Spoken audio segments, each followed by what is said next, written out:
वक्त मैं little mount में हूँ और जहाँ पर थॉमस अपने काफ़ी सारे समय व्यतीत किया। छुप छुप कर रहने के कारण से इस पहाड़ पर गुफानुमा स्थानों पर जहाँ पर मैं पहुँचा हुआ हूँ, आइए हम देखते हैं। लिटिल माउंट जो चेन्नई के सैदापेट एरिया में है, उसको होली लैंड के नाम से भी जाना जाता है, जो कि यीशु का चेला सान थॉमस यहाँ पर गुफा के अंदर में छुप कर रहा करता था, क्योंकि उनके काफ़ी सारे विरोधी भी थे, जिनके कारण से उनको छुप कर भी रहना पड़ता था, परंतु अपना वचन प्रचार का काम करता ही जा रहा था। यहाँ पर देखने पाते हैं गुफा के बाहर का दृश्य है, जो कि सान थॉमस को लोगों को प्रचार करते हुए देखा जा सकता है। ये है गुफा के साथ में ही 1551 में पोर्तुगीज लोग एक गिरजाघर को बनाए। एक गुफा के दरवाजे पर मैं खड़ा हूँ, यहाँ से अंदर गुफा जाने का रास्ता है। और ये है केव ऑफ द सान थॉमस है।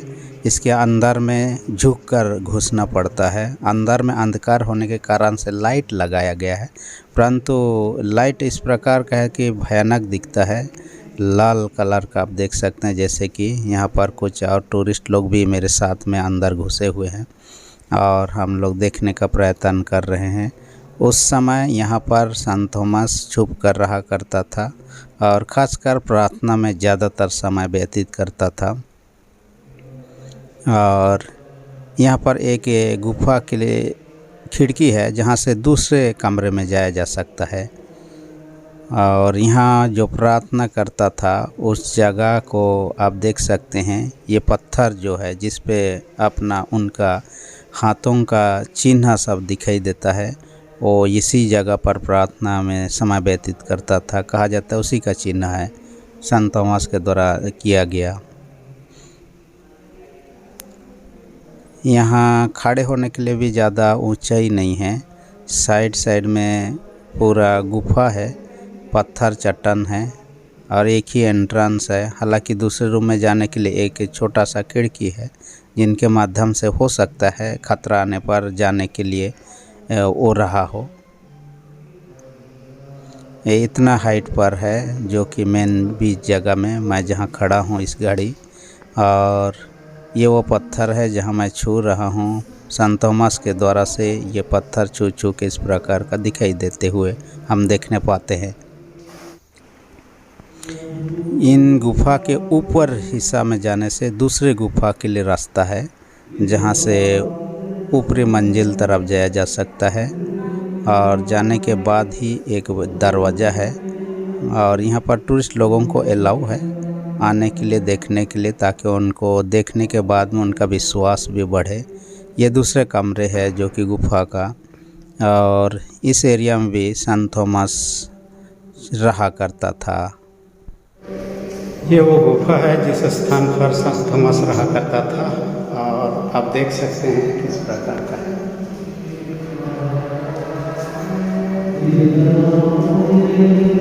देख सकते हैं उस समय का चट्टान सबको उसी रूप में रहने दिया गया ताकि वो प्राकृतिक रूप से लगे। ये निचले कमरे तक जाने के लिए खिड़की है। उस चट्टान को उसी रूप में हो सकता है आसपास में उनको सोने के लिए जगह होता। यहाँ पर उसी समय का लिखावट को आप देख सकते हैं। साथ ही यहाँ पर एक चित्र भी बनाया हुआ देखा जा सकता है। इन दोनों कमरों के अलावा ऊपरी हिस्सा में जब हम चढ़ते हैं, वहाँ एक और गुफा हम पाते हैं। और इस गुफा में आने के बाद में आप देखिएगा, यहाँ पर एक क्रॉस को आप देख पाइएगा, जो उस समय बना हुआ दिखाई देता है, और इस कारण से उसको संरक्षित करके रखा हुआ है प्राचीन समय से, यानी कि सान थॉमस के समय से है। इस कारण से यहाँ पर लिखित रूप से भी ऊपर में आप देख सकते हैं। इससे आगे जब बढ़ते हैं, यहाँ पर एक चट्टान में कुआं है, चट्टान का कुआं है, जिसमें से सान थॉमस पानी निकाल कर पिया करता था। और इतना पहाड़ के ऊपर में पानी मिलना अजीब सी बात मुझे लगता है। यहाँ पर पानी निकालना या कॉइन डालना मना किया गया है, क्योंकि कई टूरिस्ट लोग आते हैं और अपने मनोकामना पूरा करने के लिए कॉइन सबको डाला करते हैं। इस कारण से भरने का खतरा था, इसलिए मना कर दिया गया। और बहुत साल पहले जब मैं यहाँ आया था उस समय पानी खींच के निकाला भी जा रहा था, और हम भी कभी इसमें से पानी अपने बोतल में भरे थे, लेकिन अब मना कर दिया गया है और किसी को अलाउ नहीं है। हाँ, देख सकते हैं, आके देखिए पानी कैसे अंदर में देखा जा सकता है। हालांकि अंधकार है, जूम करके मैं देखने का कोशिश किया, लेकिन अंधकार के कारण से स्पष्ट रूप से नहीं दिखाई देता है जैसे दिखना चाहिए।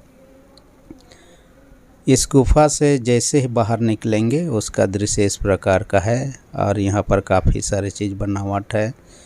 यहाँ पर एक स्टेज भी है, और स्टेज के नीचे तरफ आप देखिएगा प्रोग्राम स्थल भी है। काफ़ी सारे लोग वहाँ पर बैठ सकते हैं, प्रोग्राम एंजॉय कर सकते हैं, उस प्रकार का है। ये बगल में ही, गुफा के बगल में ही अभी का चर्च का एंट्रेंस है, नया चर्च जो बना है। काफ़ी सारे भक्तजन अंदर में प्रार्थना करते हुए आप देख सकते हैं। काफ़ी सारे टूरिस्ट दिन भर आते रहते हैं, इसलिए ये दरवाज़ा को खुला ही रखता है। कोई भी आके यहाँ पर अंदर घुस सकता है, प्रार्थना कर सकता है। हालांकि पुरोहित लोग होते हैं जो समय समय पर वे लोग मिस्सा का आयोजन करते हैं, यानी कि प्रभोज का आयोजन करते हैं, और जो लोग स्थानीय लोग हैं उसमें पार्टिसिपेट करते हैं। साथ ही जो लोग टूरिस्ट लोग हैं वे लोग भी पार्टिसिपेट कर सकते हैं। और ये अंदर का दृश्य है, किस प्रकार का गिरजाघर है। और इस गिरजाघर से जैसे बाहर निकलेंगे यहाँ पर टाइम टेबल मिसा के लिए दिया गया है, और बाहर का नज़ारा इस प्रकार का है।